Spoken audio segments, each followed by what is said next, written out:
Here's how to do a t-test for one mean on the Ti-84 calculator. Go into Stat, then go over to Test tab, and then go down to t-test, then hit Enter.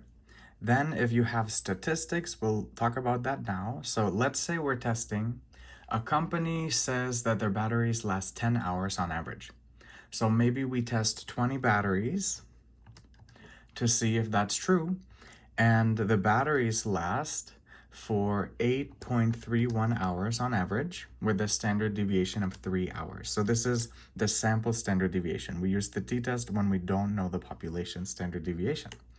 But we're testing against the null hypothesis, which is the company's claim that it lasts for 10 hours. So we'll see. We would like to know if it is less than 10 hours or not. That seems like the problem. So we'll go for less than 10 hours as our alternate hypothesis. Then we'll go down and click Enter on Calculate. And from this, we get our t-test statistic as well as our p-score. So our p-score is 0.0104 and so on. So we wouldn't reject it at a 99% confidence level because this is larger than 0.01. It's 0.01 and a little more. But we would reject the null hypothesis at a 95% confidence level for this example. Now we wonder, are the daily steps for college students really 10,000 or not? So let's say we don't have the statistics already. We'll make a list of all of our data points. So to do that, we'll go into Stat, then in Edit, we'll press Enter because we're already there. We'll clear our list going up and then clear and then going back down. We'll put in maybe a sample of 10 students and how many steps they took. So maybe one took 14. Okay, so I skipped ahead and put all the data points in. Now we're ready to do our test. We'll go into Stat again, and then we'll go over to Tests and go down to Z-test and hit Enter. And now we have data rather than the statistics, so we'll go and hit Data as our input, Enter. And then we're testing, are the steps really having a mean of 10,000 or not? So we'll put 10,000. And then the list is L1. And then the frequency list, I didn't do a frequency list. I just put a list of the 10 data points. So I'll just put a frequencies of 1 for every value. Then we'd like to know if it's 10,000 or not. We're not testing in this one if it's more or less. Let's just say we want to know, is it 10,000 or not 10,000? So our alternate hypothesis will be mu is not equal to mu 0. So mu is not equal to 10,000. Then let's go ahead and calculate to find our p-value.